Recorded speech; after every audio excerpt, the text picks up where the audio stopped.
You're watching Inside Automotive with Jim Fitzpatrick. Hey everyone, Jim Fitzpatrick. Thanks so much for joining us this morning on Inside Automotive right here at CBT News. Today we're sitting down with Bob Kain, who's the general manager, dealer principal, or dealer partner at Jack Kian Ford, to look at kind of the state of the market there in Kentucky and also talk a little bit about some of these issues that dealers are faced with today, such as EVs and franchise laws and everything in between. So, Bob Kain, thank you so much for joining us on the show today.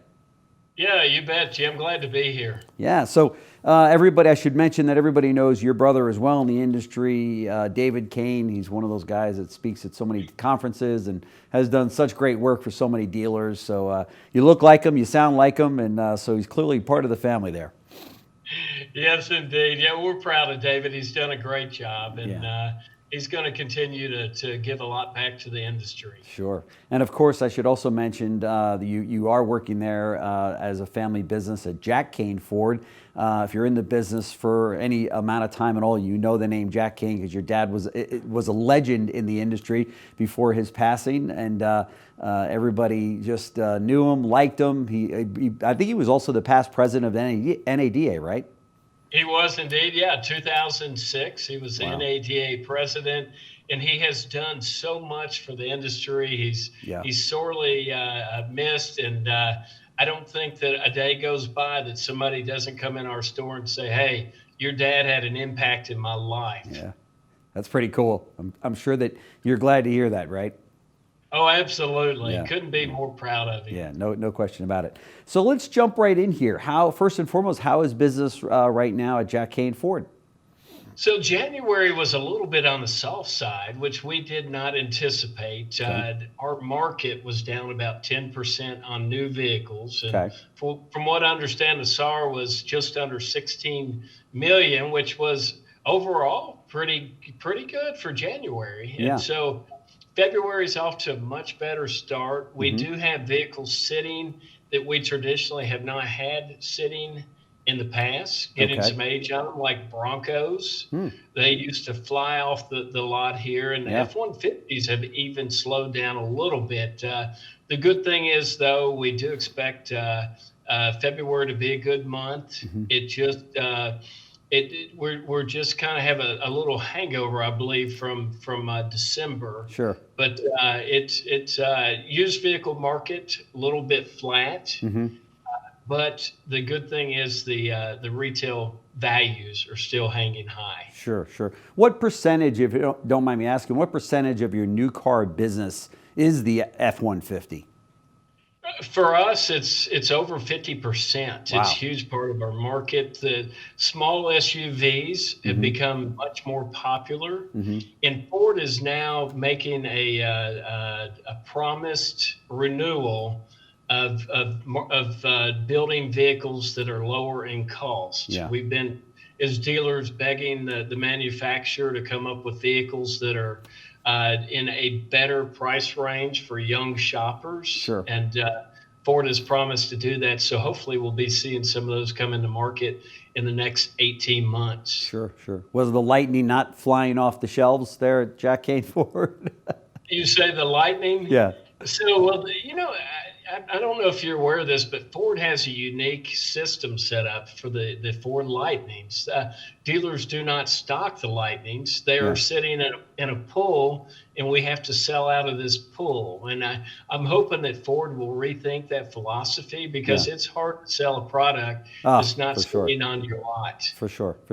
Do you find consumers are coming in and asking about EVs? Do they want to drive EVs? Do they want to know about them?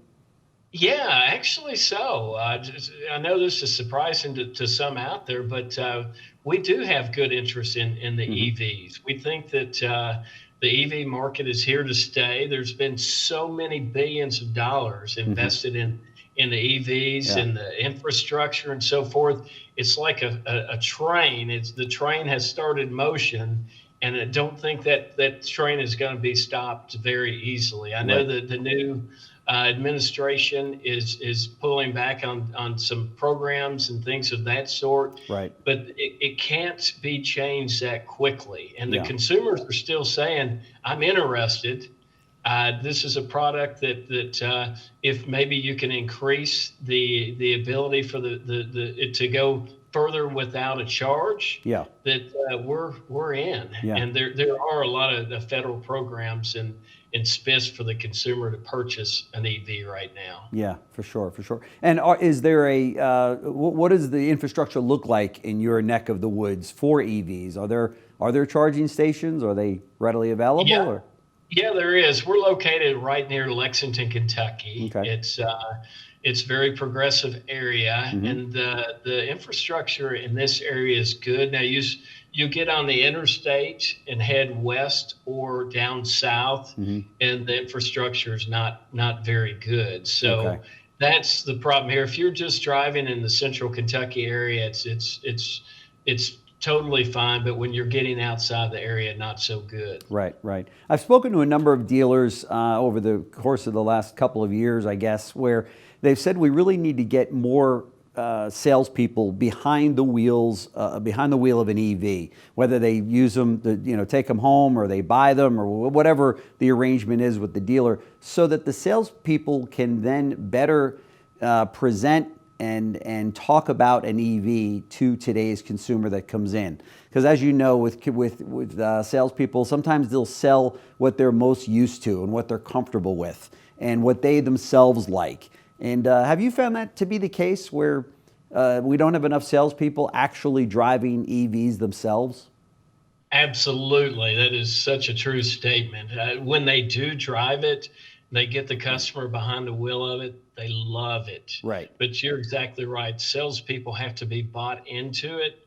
Otherwise, we're going to be every time wanting to steer the customer towards an ICE vehicle. But Sure. When you get the customer in the vehicle and they can experience the Blue Cruise, hands-free driving, Yep. they can experience acceleration, the stopping. They're exceptional vehicles. Yeah. They just have not got a lot of good press, and they're here to stay. Whether it's electric or it's some other alternative type Yeah. of energy, That's right. they're going to be here in the automobile industry forever. Sure. Many say that the plug-in hybrid is kind of the bridge to a all EV environment over time, right? Do you agree with that? Yes, absolutely. So people love the hybrids. It's Yeah. the best of both worlds: the battery and the engine, the gas technology. It's a great middle of the ground road for that customer who is maybe thinking about an EV, but they have the anxiety of the chargers. Yeah, yeah. So talk to me about the used car business. Many dealers have, as you know, been faced with consumers that were buying cars when they were buying them at sticker price plus, and now they're coming in wanting to trade those vehicles. Where do you stand there in Kentucky with your consumers? Is that a tough conversation to have sometimes? It is.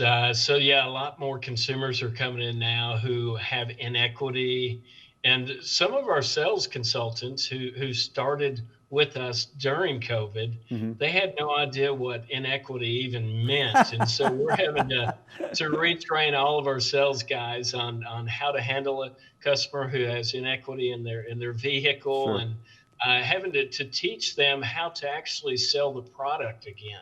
Yeah, I Because bet. it got to the point where customers and were so anxious to buy a vehicle that the salespeople got lazy and it kind of became a key toss. That's right. And that is not the case anymore. They have to do a much better job of selling the vehicle and selling the dealership. That's right. That's right. One dealer said to me, we're back to a race to the bottom. Our grosses are feeling the pain. Are you feeling the same pain?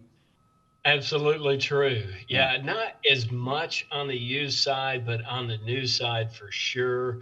Every used vehicle is unique. We do our very best of not getting bogged down on buying all of our used cars at the sale. Mm-hmm. We have 75% of our inventory, which is trade-ins or vehicles purchased directly from the street. Mm-hmm. So we don't want to be dependent on the auction purchases, Yeah, for sure. which those are the vehicles that have a tendency of sitting, and then in 60 days, dealer either taking them back to the sale and taking a loss, or selling them on their lot for a loss. Yeah, for sure. Um, you run Jack Kian Ford. It's I think you guys just have the one Ford store in the group, right? Or do you have other stores? We do. This is our only store, and Okay. we kind of like that. At one time, we owned 5 different stores, Okay. and I can tell you, it's the most important commodity in this business is our people, Yeah. and it is just really hard to staff 5 different stores. Yeah. There's some here in Kentucky that own over 20 stores, and I Yeah. applaud them. But for me, the one store is so much easier to take care of, and Yeah. you can really do your best to make sure that it's profitable when you can focus on one of them. Sure, sure. What do you say to those in the industry that say, "Oh, the day of a standalone dealership or franchise, is coming to an end because of all of this, consolidation that we see from the publics and from these large auto groups and such." And does that concern you at all? Well, you know what it does? It invigorates me because we're gonna be different. Yeah. We're not that big store corporate philosophy. Right. We're young. We're well. I say we're young. We were established in 1959, Wow. but we're small and we're nimble, and we Yeah. can adjust to market changes. We Sure. can take care of the customer like nobody else can, who has a corporate structure that they have to listen to Yep. somebody, 5 states over. So I think we're resilient as could be, and we're always going to be here. Yeah, that's fantastic. And you're right. I'm sure there's a lot of your customers that come to you for all of the reasons you just mentioned, right? You've been there a long Absolutely. time. It's family run. They know who they're going to get in the showroom and the service department. That means a lot to consumers today. It really does. Yeah. Everybody thinks it's just all about price, but customer service is making a big resurgence in our business. People want to go where, number one, that they can trust the dealer, Right. and number two, get a fair price and not be at the dealership all day, for crying out loud. We've just actually gone to one price, best price. Okay. Uh, Philosophy, and our customers absolutely love it. That's They great. don't want to spend all day at the store. Give me your best price, and let me buy the vehicle and get to my house or Yes. work, or wherever it may be. Yeah, I've converted stores in my earlier days to one price selling, and I will tell you, the staff goes kicking and screaming for the most part. Did you find that to be the case? That you said, "Calm down, it's going to work out. We got to get beyond these hurdles," because so often, as you know, salespeople and desk managers, it was the first thing they wanted to go to. Well, don't leave. What if I could save you another 1,000 or another 500 in your trade? And Right. when you take that gun away from, or that weapon away from the desk manager, it all boils down to customer service, right? Absolutely. You're Yeah, so right, though, Jim. We thought it was going to be a fairly easy process because everybody was excited about it going into it and so forth. We yeah, did the training, everybody's good to go. We started it, and it was like deer in the headlight looks. Oh my goodness, what do we do? What right. do we do? And so they're really learning the process, and it's learning to appreciate it. But at first, yeah, it was very Yeah. difficult. What drove you to make that decision? Well, what we did, you look at Amazon. Hmm. The reason people deal with Amazon is because it's convenient, it's fast. Yeah. The customers who are younger than 50, they don't like to No, they negotiate. don't. They really They don't. don't. It's uncomfortable, and that's the reason people hold on to their vehicles so long, because it's such a stressful I know. ordeal going to a car dealership. Yep. So we said we're sandwiched in between 2 large stores, Hmm. and we said we need to be the boutique store, the Yeah. the store that people want to get away from the pressure, and Sure. the going back and forth and so forth. And what we have found is our customers absolutely love it. Our business is increasing as a result of it. That's They're great. extremely happy. Our salespeople love it because they don't have to get caught up in the stressful negotiation. It's a really Yeah. win-win situation. And look at how long companies like CarMax have been doing that, and now Carvana for the last 10 years, I guess, have also brought that program to the consumers as well, and they're on board with it. If I were a dealer today, I would be a one-price store. It just makes it easier. Did you find that it actually did take time out of the sales process to get that customer out the door sooner? Oh, absolutely. Yeah. And we start a stopwatch. As soon as the Oh, wow. customer agrees to the vehicle, Okay. we turn the clock over and start it. And within an hour, we want to have them on the road. Oh my gosh, And that's so great. they really love that. Yeah, there's no question. Dealers are their own worst enemy. We created a process that we've been doing since the 60s, I and know. it's a terrible It's process. unbelievable. But yeah, we keep doing it. So we decided to get off the gerbil wheel and start taking care of the customers on their terms. That's right. And I think this is one of the areas that's driven some of the recent OEMs such as Scout and Rivian and such to say, hey, we're going to bypass the franchise network. We're going to sell these vehicles directly to consumers the way they want to be treated and sold a vehicle, one price, and by the way, and also a quicker, smoother transaction. What's your take on those companies out there like a Scout that says, hey, we're good without franchise dealers? It concerns me, no doubt about that, and it needs to concern every dealership in the country. Yeah. Kentucky, fortunately, has really good franchise laws. Yeah. We've been able to keep Tesla from selling in Kentucky so far. Really? Okay. Great. And Tesla is currently suing the state of Kentucky to be able to sell here. But it's deeply concerning.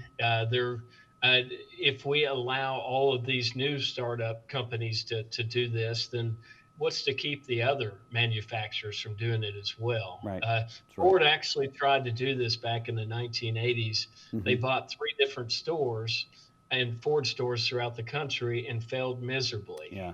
Yeah. So we don't think that they would do a good job at it. Tesla, I think, is suffering as well. In terms of customer satisfaction, their scores are really low in quality, and also it's extremely hard for customers to get their vehicles serviced if they have to drive a long ways to get there. Sure. I'll put you on the spot here, but I've done this before, and that is to ask you, what do you think of the current leadership at Ford and the direction that they're headed? Are you happy as a Ford dealer? So it's as long as we move towards doing what Henry Ford said back in the 1920s, building affordable cars for the average American. Ford has got to the point where we're selling too many highline vehicles, too expensive vehicles, and so we need to open up the market to all the consumers, and we need to start by having vehicles that are affordable, that any American can come into our showroom and purchase without putting themselves in a financial strain. Yeah, we need some of those cheaper sedans back that OEMs took away from us, don't we? Because you've got families out there that they can't afford $1,000 or greater for a car payment, right? It's crazy.